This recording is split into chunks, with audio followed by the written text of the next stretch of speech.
إن الحمد لله نحمده ونستعينه ونستغفره ونؤمن به ونتوكل عليه ونعوذ بالله من شرور أنفسنا ومن سيئات أعمالنا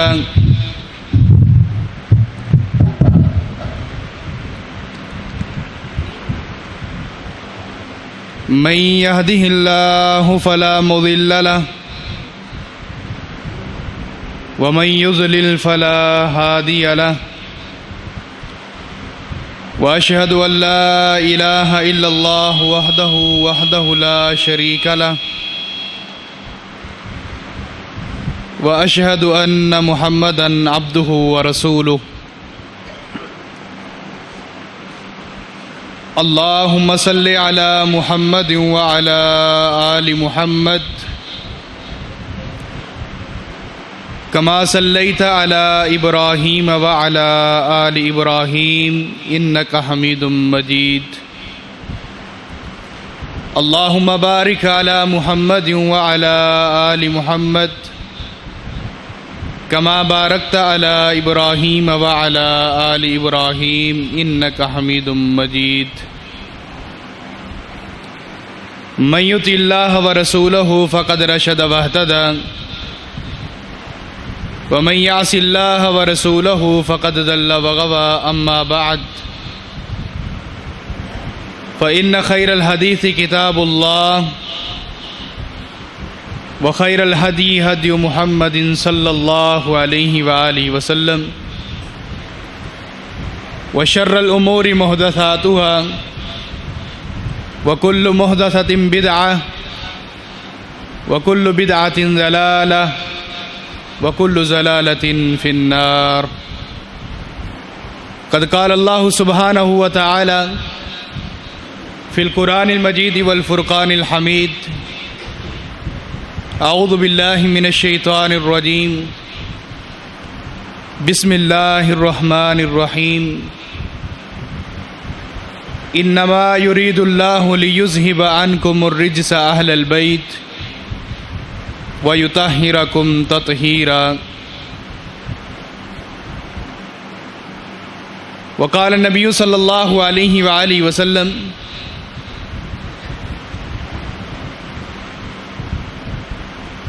ان الحسن والحسین سیدا شباب اہل الجنہ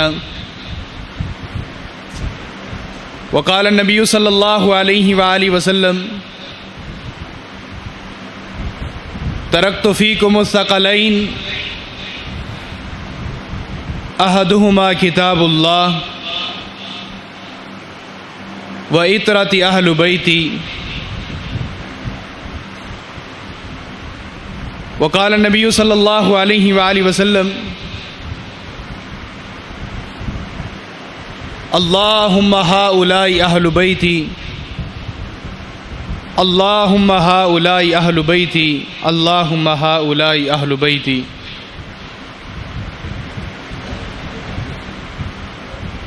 رب اشرح لی صدری ویسر لی امری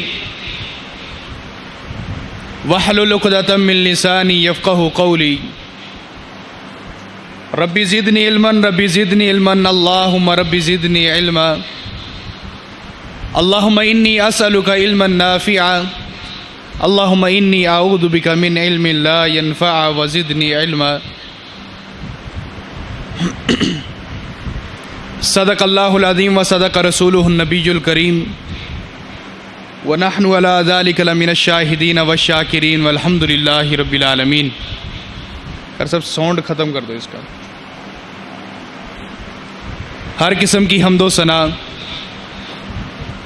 تعریفات، تسبیحات، معلّہ کلمے اللہ مالک العلام ذوالجلال والاکرام کی ذات اقدس کے لیے خاص، جس ذات باری تعالیٰ کے لیے چلتے سمندر، بہتے دریا، گرتے چشمے، چلتی ہوائیں، چلتے انسان، پھرتے حیوان، کھڑے شجر پڑے حجر، نکلتی روح چلتی سان دھڑکتا دل، جس اللہ مالک العلام ذوالجلال والاکرام کی عبادت اور تسبیح و تحمید میں مصروف و مشغول ہے، اور ان گنت لا تعداد بے حد و بے حساب ریت کے ذرات سے زیادہ، درخت کے پتوں سے زیادہ، سمندر کی موجوں سے زیادہ، فلک کی بہاروں سے زیادہ، آسمان کے ستاروں سے زیادہ، بارش کے قطرات سے زیادہ، گلستان کے پھولوں سے زیادہ، پھولوں کی مہک سے زیادہ، خلقت کی سانسوں سے زیادہ، دلوں کی دھڑکنوں سے زیادہ، درود و سلام ہو اس آقا نامدار پیکر و حسن و جمال، جو آمنہ کے لال، عبداللہ کے لخت جگر، مکہ کے در یتیم، ساقی کوثر شافی محشر، جن کا نامی نامی اسم گرامی جناب محمد الرسول اللہ صلی اللہ علیہ وآلہ وسلم ہے۔ زندہ اور تابندہ دل رکھنے والے نوجوان ساتھیوں، معاشرے کی بگاڑ کو ختم کر کے اصلاح معاشرہ چاہنے والے معاشرہ کے چوکیدار بزرگوں، نہایت ہی قابل صد قابل احترام معززات مصورات، حیا کی چادر میں ملبوس روحانی اسلامی ماؤں اور بہنوں، الحمدللہ خوشی کی بات ہے، پرمسرت موقع وقار ہے کہ میں آج کئی سالوں کے بعد اس شخصیت کے سامنے ہم کلام ہو رہا ہوں جس شخصیت کی تربیت کی وجہ سے آج میں منبر رسول کے اوپر موجود ہوں۔ میری مراد ہماری جند جان، علاقے کی پہچان، ہمارے ادارہ کے بانی، ہمارے ادارہ کے محسن حاجی عبداللہ اعوان صاحب، اللہ تعالیٰ انہیں صحت کاملہ عاجلہ عطا فرمائے۔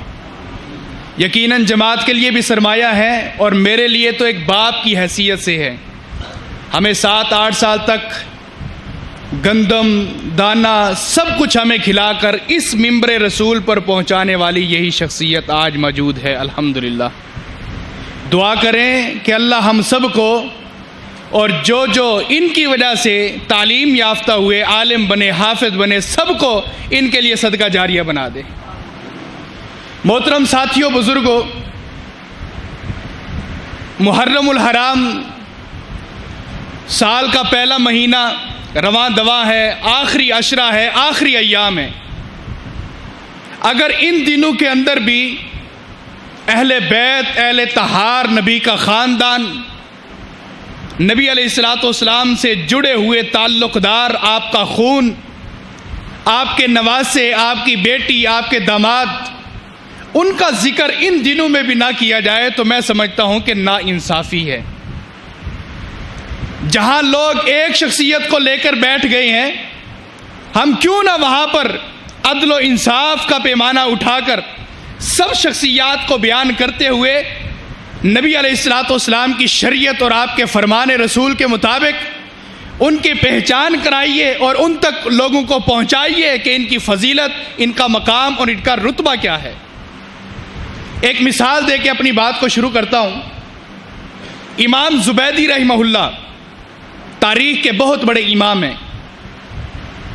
ابن جوزی رحمہ اللہ سے کچھ پہلے کے ہیں۔ ان سے ایک شخص سوال کرتا ہے، سوال یہ ہے، امام صاحب یہ بتائیے کہ ایک بندہ ترازو لے کر بیٹھا ہو، ایک پلڑے کے اندر پیارے پیغمبر محمد الرسول اللہ صلی اللہ علیہ وآلہ وسلم کے بال مبارک رکھ دیے جائیں، اور دوسرے پلڑے کے اندر نبی علیہ الصلوۃ والسلام کے پیارے ابو بکر اور عمر کے بال رکھ دیے جائیں، یہ بتائیے کہ وزن کس کا زیادہ ہوگا؟ امام صاحب خاموش، کوئی جواب نہیں دیا۔ پھر سوال کرنے والے نے سوال کو تبدیل کیا، رخ بدلا، انداز بدلا۔ عرض کی امام صاحب یہ بتائیے کہ ایک پلڑے کے اندر نبی علیہ الصلوۃ والسلام کے بال مبارک ہو اور دوسرے پلڑے کے اندر عشرہ مبشرہ صحابہ کرام کے بال رکھ دیے جائیں تو وزن کس کا زیادہ ہوگا؟ امام صاحب خاموش، کوئی جواب نہیں دیا۔ پھر سوال کرنے والے نے اپنا انداز تبدیل کیا، امام صاحب یہ بتائیے ایک پلڑے کے اندر اللہ کے نبی کے بال مبارک ہو، دوسرے پلڑے کے اندر پوری خلقت انسانیت کے بال کو رکھ دیا جائے، یہ بتائیے کہ وزن کس کا زیادہ ہوگا؟ امام صاحب اب جوش میں آ گئے، آپ کا چہرہ متغیر ہو گیا، آپ نے آنکھ اٹھائی اور کیا کہا؟ اف ہے تیری ذات پر، اف ہے تیری ذات پر۔ ایک طرف نبی علیہ الصلوۃ والسلام کے بال مبارک رکھتا ہے اور دوسرے پلڑے کے اندر نبی کے امتیوں کے بال کو رکھ کر میرے نبی کے بالوں کا مقابلہ کرتا ہے۔ اف ہے تیری ذات پر، مقابلہ کرنے سے پہلے تو سوچ کہ بال کس ہستی کے ہیں، وہ محمد الرسول اللہ ہیں صلی اللہ علیہ وآلہ وسلم۔ عرض گزارش یہ ہے کہ جب بال کا معیار اتنا زیادہ ہے تو میرے نبی کے خون کا معیار کتنا زیادہ ہوگا؟ جب بال کا معیار، بال کا رتبہ اور مقام اتنا زیادہ ہے، میرے نبی کی بیٹی فاطمہ کا مقام کتنا زیادہ ہوگا؟ میرے نبی کے نواسے حسن و حسین کا مقام کتنا زیادہ ہوگا؟ میرے نبی کے داماد علی المرتضیٰ شیر خدا کا مقام کتنا زیادہ ہوگا؟ اہل بیت کو پہچانیے، اہل بیت سے محبت کیجئے، یہ ایمان کی نشانی ہے۔ اگر یہ بات میں کہوں تو قرآن و حدیث کے بالکل مطابق ہے کہ اگر ہمارے سامنے یہ پڑھی جانے والی کتاب اللہ کا قرآن، جس طرح اس کے اوپر عمل کرنا ہمارے اوپر فرض، لازم اور واجب ہے، اسی طرح اہل بیت سے محبت کرنا بھی ہمارے اوپر فرض ہے۔ دلیل سن لیجئے، رسول اکرم صلی اللہ علیہ وسلم کا فرمان ہے، صحیح مسلم کی حدیث ہے، آپ علیہ الصلوۃ والسلام نے فرمایا ترکت فیکم الثقلین، میں تمہارے درمیان دو بھاری چیزیں چھوڑ کر جا رہا ہوں۔ دو بھاری چیزیں۔ یا رسول اللہ بھاری چیزیں کون سی ہیں؟ بھاری چیزیں کون سی ہیں؟ نبی علیہ الصلوۃ والسلام نے فرمایا احدہما کتاب اللہ، ان میں سے ایک چیز جو بھاری ہے، عمل کرنا امت کے لیے بھاری ہوگا، گرا گزرے گا، وہ اللہ کی کتاب، اللہ کا قرآن ہے۔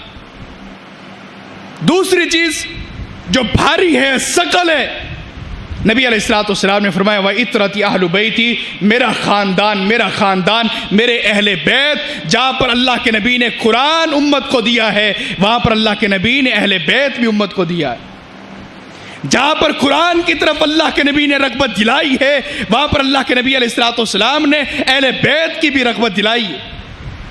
قرآن کا مقام دوسرا سن لیجئے، نبی علیہ الصلوۃ والسلام پر قرآن نازل ہوا اور قرآن مجید کے اندر 300 سے زائد مرتبہ اللہ رب العالمین نے لفظ کل کے ساتھ مخاطب کر کے فرمایا ہے۔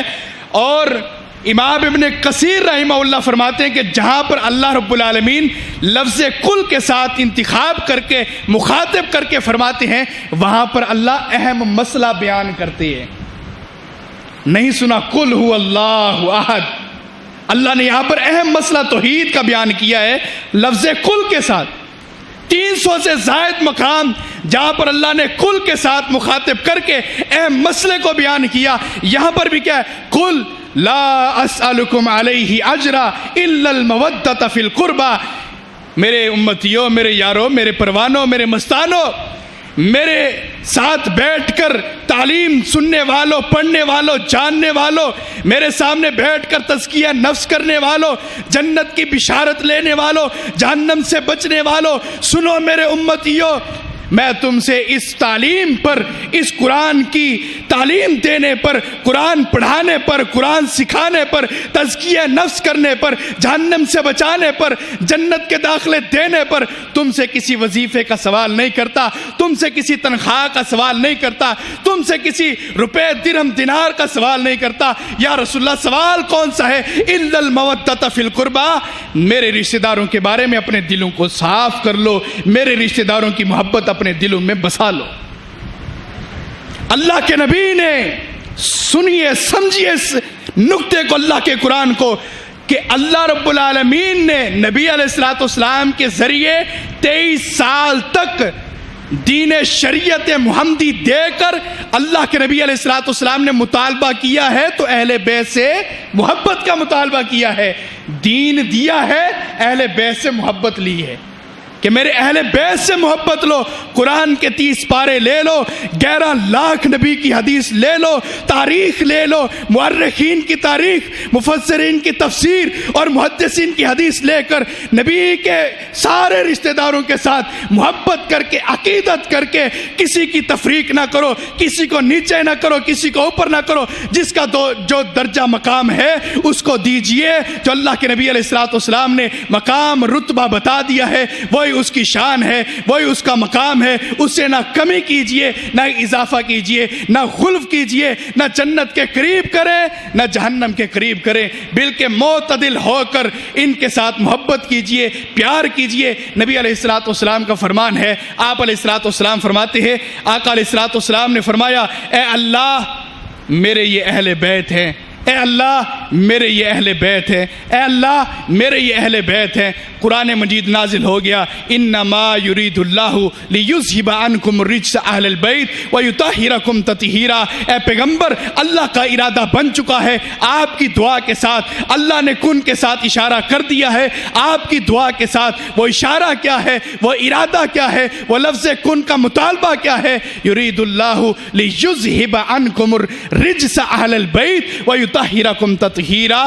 اللہ رب العالمین آپ کے اہل بیت کو ہر فتنے، فساد، بہتان سے، ہر غیبت، چغل خوری اور دل کی عداوت سے اللہ رب العالمین آپ کے اہل بیت کو پاک کرنے والا ہے۔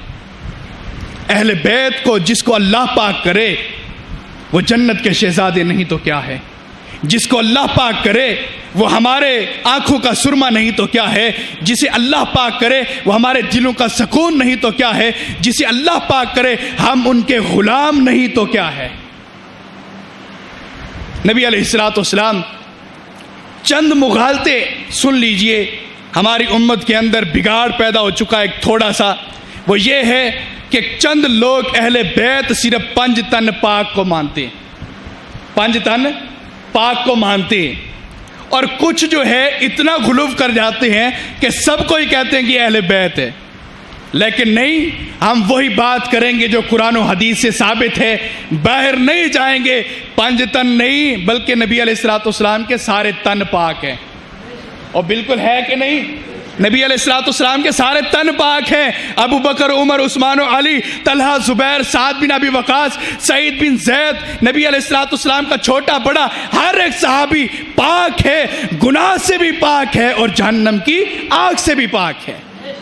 یہ ہمارا منہج اور نظریہ ہے، یہ قرآن کی تعلیم ہے، قرآن کا حکم ہے۔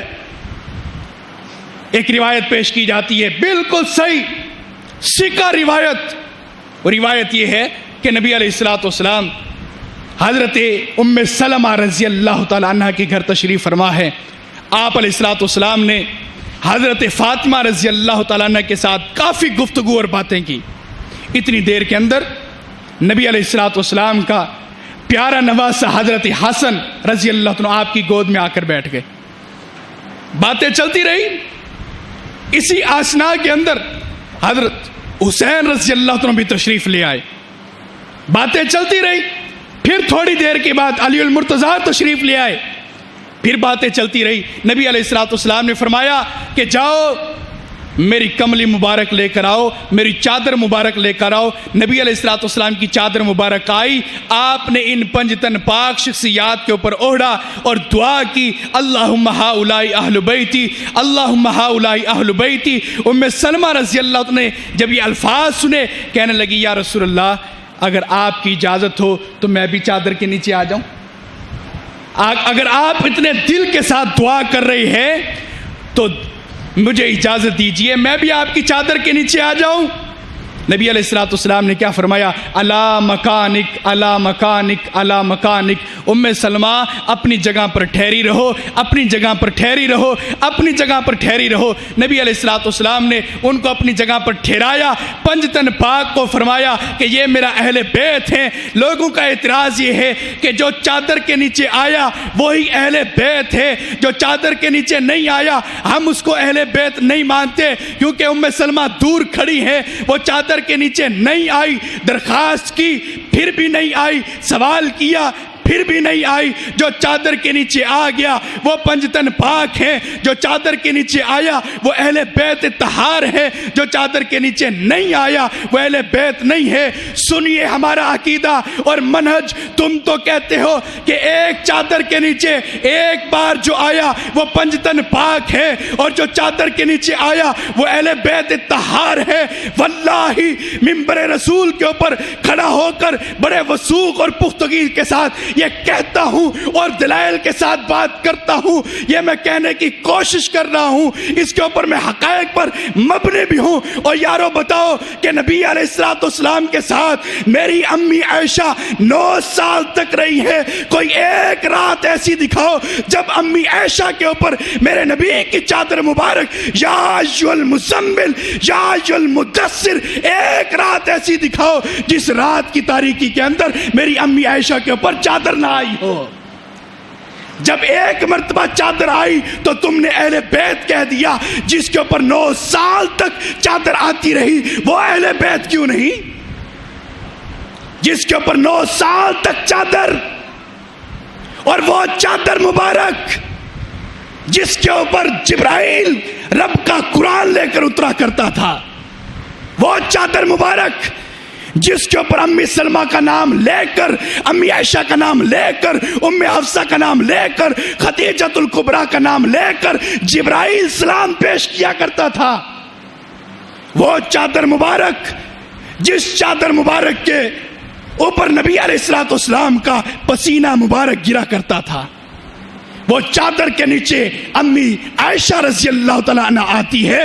9 سال تک, 1-2 دن کی بات نہیں, وہ اہل بیت نہیں ہے. اور جس کے اوپر ایک مرتبہ چادر آئی اور دعا کی وجہ سے آئی, تم نے کہہ دیا یہی اہل بیت ہے, اس کے علاوہ کوئی نہیں.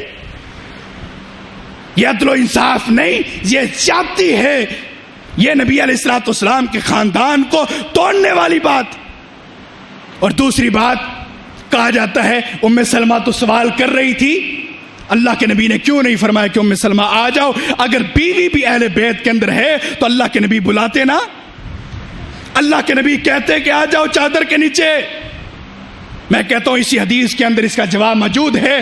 نبی علیہ السلام نے جب انہیں فرمایا الا مکانک, الا مکانک, تم اپنی جگہ پر ٹھہری رہو, اس کا کیا مطلب ہے؟ اللہ کے نبی یہ فرمانا چاہتے ہیں تو اپنی جگہ پر ٹھہری رہے, تیرے اوپر کس کا اعتراض ہے؟ تو پہلے ہی اہل بیت ہے. بیوی کو کون کہتا ہے کہ اہل بیت نہیں ہے؟ ام سلمہ, اعتراض تو ان کے اوپر ہے, کیا نواسہ بھی اہل بیت ہوتا ہے؟ اعتراض تو اس کے اوپر ہے, کیا بیٹی بھی شادی کے بعد اہل بیت ہوتی ہے؟ اعتراض اس کے اوپر ہے کہ داماد رسول بھی, علی المرتضیٰ بھی اہل بیت میں شامل ہے. ان کے اعتراض کو ختم کرنے کے لیے اللہ کے نبی نے فرمایا اللہم ہؤلاء اہل بیتی, اللہ یہ بھی میرا اہل بیت ہے. اللہ کے نبی نے کیا فرمایا؟ یہ بھی میرا اہل بیت ہے. اس کا کیا مطلب؟ جب لفظ بھی کا ذکر آ جائے اس کا مطلب ہوتا ہے کہ پہلے بھی کوئی اہل بیت موجود ہے. اگر اللہ کے نبی یہ فرماتے یہ ہی میرا اہل بیت ہے تو سارے رشتے ایک سائڈ پر ہو جاتے, صرف یہ 5 شخصیات اہل بیت ہوتی. جب اللہ کے نبی نے فرمایا یہ بھی میرا اہل بیت ہے, اس کا مطلب اور معنی اور مفہوم یہ ہے کہ اس سے پہلے بھی اہل بیت موجود ہے. نبی علیہ السلام کے داماد حضرت علی المرتضیٰ رضی اللہ تعالیٰ عنہ, یہ اللہ کے نبی کے کیا ہے؟ داماد ہے. 3 رشتے اللہ کے نبی سے سن لیجئے, 3 رشتے. نبی علیہ السلام کے 9 تایا جی, 9 تایا جی. تایا جی تو سمجھتے ہو, جو باپ سے بڑا ہوتا ہے وہ تایا ہی ہوتا ہے, چچا نہیں ہوتا, وہ تایا ہوتا ہے. نبی علیہ السلام کے والد گرامی عبداللہ سب سے چھوٹے بیٹے ہیں 10ویں عبد المطلب کے, اور نبی علیہ السلام کے والد محترم, اور ان کے بھائی ہیں ابو طالب. ابو طالب کے بیٹے ہیں علی المرتضیٰ رضی اللہ عنہ. پہلا رشتہ چچا زاد بھائی, پہلا رشتہ. دوسرا رشتہ نبی علیہ الصلوۃ والسلام سے فاطمہ الزہرا رضی اللہ تعالی عنہا، نبی علیہ الصلوۃ والسلام کا جگر رسول، جگر بطول حضرت فاطمہ رضی اللہ تعالی عنہا، نبی علیہ الصلوۃ والسلام کی لاڈلی بیٹی، جنت کی شہزادی حضرت علی المرتضیٰ کے گھر میں ہے۔ اور تیسرا رشتہ یہ ہے کہ حضرت فاطمہ رضی اللہ تعالیٰ عنہ جاتے جاتے دنیا سے جاتے ہوئے یہ وصیت کر کے گئی تھی کہ میری بڑی بہن زینب کی بیٹی ابو امامہ وہ اس وقت بلوغت تک پہنچ چکی ہے، میرے مرنے کے بعد علی اس سے آپ نے شادی کرنی ہے، نواسی بیٹی کی جگہ ہوتی ہے، میں یوں کہوں تو کوئی مبالغہ نہیں، جس طرح حضرت عثمان دوہرے داماد ہیں اسی طرح علی المرتضیٰ بھی دوہرے داماد ہیں، علی المرتضیٰ بھی دورے داماد ہیں۔ زینب اللہ کے نبی کی بیٹی، فاطمہ کی بڑی ہمشیرہ، ان کی بیٹی ابو امامہ زینب کی بیٹی، نبی کی نواسی حضرت علی کے گھر میں آئی۔ حضرت فاطمہ کی وفات کے بعد جس طرح بیٹی ہوتی ہے اسی طرح نواسی ہوتی ہے، نواسی بھی بیٹی کا مقام رکھتی ہے، اسی وجہ سے جس طرح عثمان ذو النورین نبی کے دورے داماد ہے، علی المرتضیٰ بھی نبی کے دورے داماد ہے۔ یہ تین رشتے علی المرتضیٰ رضی اللہ عنہ کے اللہ کے نبی سے۔ نبی علیہ الصلوۃ والسلام، آقا علیہ الصلوۃ والسلام نے فرمایا، کس وقت فرمایا؟ جب حضرت حسن اور حضرت حسین رضی اللہ تعالیٰ عنہ آپ علیہ الصلوۃ والسلام کے ساتھ ہیں، مسجد نبوی کے اندر ہیں، آپ علیہ الصلوۃ والسلام کافی دیر تک ان کے ساتھ بیٹھے ہوئے کھیل رہے ہیں، ان کے ساتھ ہنسی مذاق کر رہے ہیں۔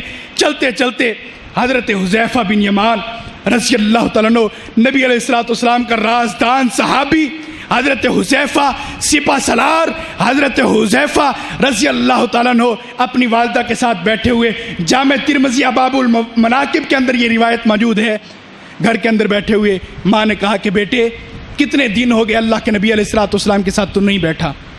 یا رسول اللہ، اے امی جان اللہ کے نبی کے ساتھ تو کافی دن گزر گئے۔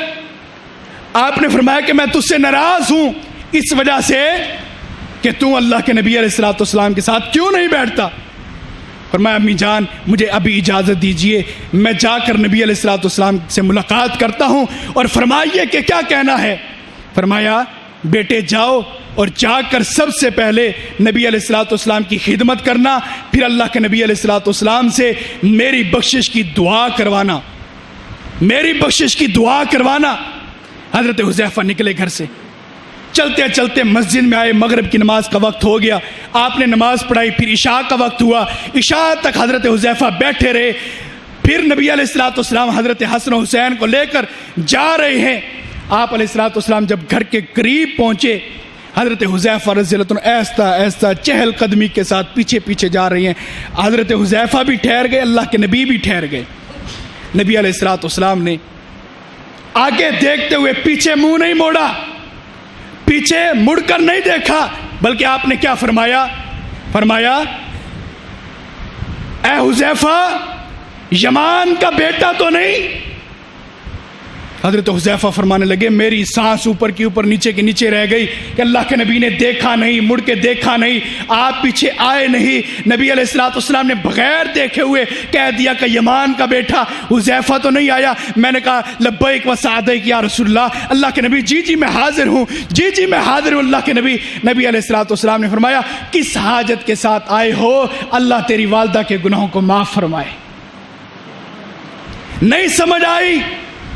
فرمایا کہ کون ہے؟ یمان کا بیٹا حذیفہ۔ پھر فرمایا کس حاجت کے ساتھ آئے ہو؟ اللہ تیری والدہ کے گناہوں کو معاف فرمائے۔ حضرت حذیفہ فرماتے ہیں میرے ایمان کے اندر اس طرح اضافہ ہوا، جتنی خوشی اس وقت مجھے ہوئی اس سے پہلے روئے زمین پر زندگی کے اندر اتنی خوشی مجھے نہیں ہوئی تھی کہ اللہ کے نبی نے بغیر دیکھے بغیر پوچھے اپنی حاجت کو بھی بیان کر دیا اور یہ بھی بتا دیا کہ کون آیا ہے۔ میں نے پھر نبی علیہ الصلوۃ والسلام سے سوال کیا یا رسول اللہ آپ کی اس چادر مبارک کے نیچے کون ہے؟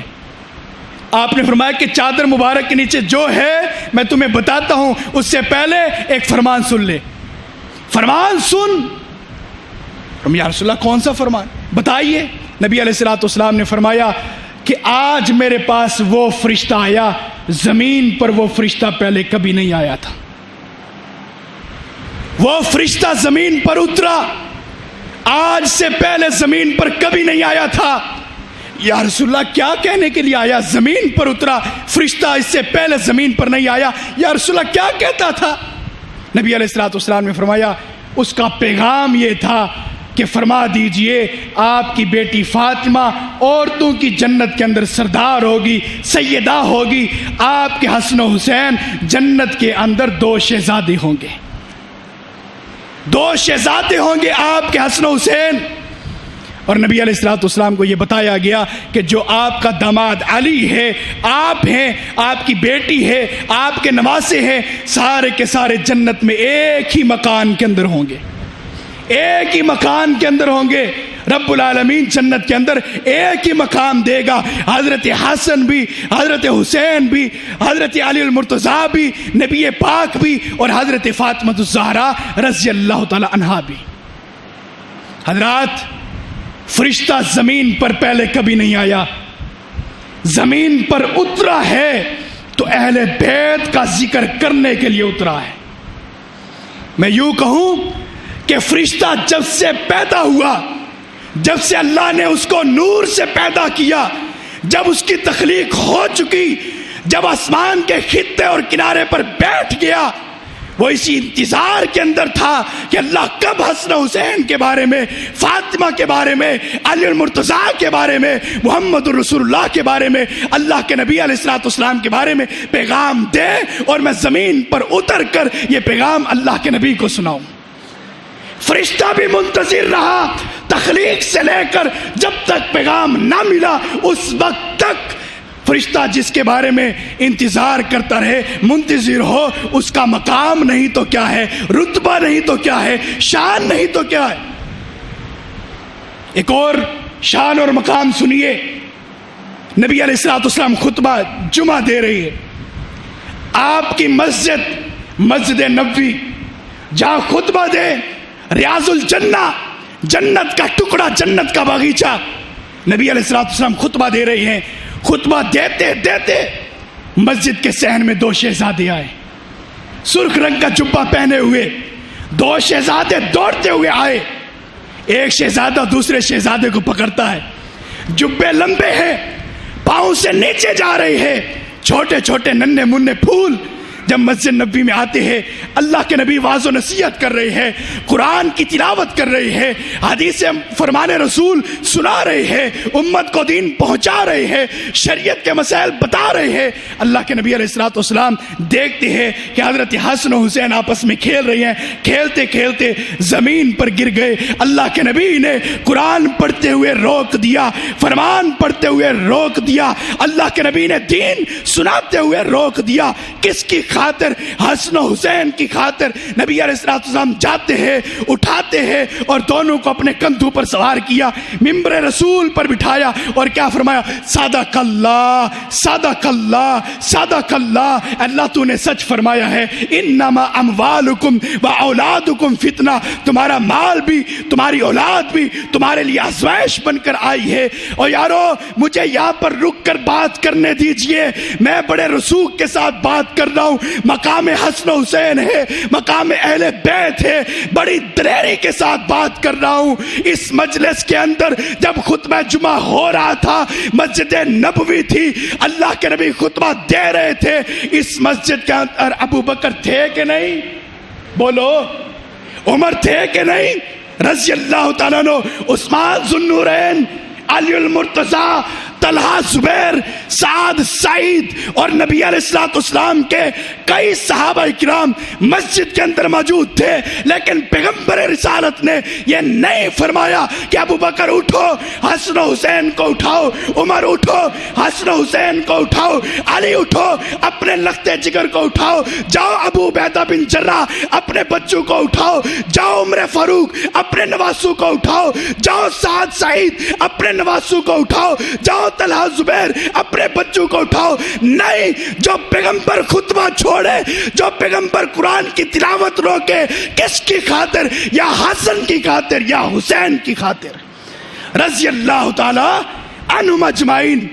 اور دوسری بات سنیے، نبی علیہ الصلوۃ والسلام کا دوران نبوت کتنا عرصہ ہے؟ 23 سال. کتنا بولو؟ 23 سال. میں یہ ایک دلیل چھوڑ کر جا رہا ہوں. جاؤ علماء سے پوچھو. آپ کے خطیب مسجد کے اندر موجود ہے, پوچھئے 23 سالہ دوران نبوت, دوران خطابت, دوران رسالت, اللہ کے نبی علیہ الصلوۃ والسلام سے ایک جمعہ ایسا پیش کرو جب اللہ کے نبی نے کسی کی خاطر خطبہ چھوڑا ہو. ایک جمعہ ایسا جو اللہ کے نبی نے کسی شخصیت کی خاطر جمعے کو چھوڑا ہو, اس کا کام کیا ہو, پھر منبر پر آئے ہو. تاریخ کی سب سے بڑی کتاب تاریخ دمشق کے 120 جلدوں کے اوپر وہ تاریخ کی کتاب اٹھائیے. سب سے چھوٹی سی کتاب دیباچہ 3 صفحوں کے اندر موجود ہے. 30 صفحات کے اوپر وہ کتاب اٹھائیے. کسی کتاب کے اندر یہ نہیں ملے گا کہ اللہ کے نبی نے 23 سالہ دوران نبوت کے اندر کسی کی خاطر خطبہ چھوڑا, کسی کی خاطر منبر چھوڑا, کسی کی خاطر جنت کا ٹکڑا چھوڑا, یا چھوڑا ہے حسن کی خاطر یا حضرت حسین کی خاطر رضی اللہ تعالیٰ عنہ. یہ مقام نہیں تو کیا ہے, یہ مرتبہ نہیں تو کیا ہے, یہ شان نہیں تو کیا ہے, کن کی؟ حضرت حسنین کریمین رضی اللہ تعالیٰ عنہ کی. یہ مقام ہے ان کا, یہ رتبہ ہے, یہ شان ہے. اور سنیے, قرآن مجید کے اندر رب العالمین نے سورہ مریم کے اندر زکریا علیہ السلام کا ذکر کیا. زکریا علیہ السلام نے ایک تفسیر کے مطابق 110 سال تک اللہ سے اولاد کی دعا مانگی. ایک تفسیر کے مطابق 112 سال دعا کرتے رہے, اللہ بیٹا عطا فرما. اللہ اس بزرگی کے عالم میں پہنچ چکا ہوں کہ سفید بال ہو چکے, ہڈیاں جواب دے چکی, اللہ کوئی نیک صالح اولاد عطا فرما. اللہ نے اولاد بھی عطا فرمائی اور فرمایا کہ جو ہم آپ کو بیٹا دینے والے ہیں اس کا نام کوئی دادا پردادا نہیں رکھیں گے, اس کا نام بھی رب العالمین خود رکھیں گے. وہ کون ہے؟ یحییٰ علیہ السلام, زکریا کے بیٹے یحییٰ علیہ السلام. 1,00,000 کم و بیش 75,000 انبیاء کرام, 1,75,000. عقل سلیم کے ساتھ یہ بات کر رہا ہوں. سلسلہ حدیث و سیاح کے اندر یہ حدیث موجود ہے, یہ بات مشہور ہے نا, 1,24,000 انبیاء کرام والی. سلسلہ کے اندر یہ حدیث موجود ہے کہ اللہ کے نبی سے پوچھا گیا کہ روئے زمین پر کتنے انبیاء اور رسول آئے ہیں. اللہ کے نبی نے فرمایا 1,75,000. اور اس کے کم و بیش پوچھنے والے نے پوچھا کتنے رسول ہیں اور کتنے نبی ہیں. فرمایا اس چیز کا میرے اوپر حکم نازل نہیں ہوا کہ کتنے رسول ہیں کتنے نبی ہیں, نہیں, بلکہ اتنا فرمایا 1,75,000 انبیاء کرام روئے زمین پر آئے ہیں. نبی علیہ الصلوۃ والسلام 1,75,000 انبیاء کے بارے میں گواہی دے کہ زمین پر آئے ہیں, اور قرآن گواہی دے صرف ایک نبی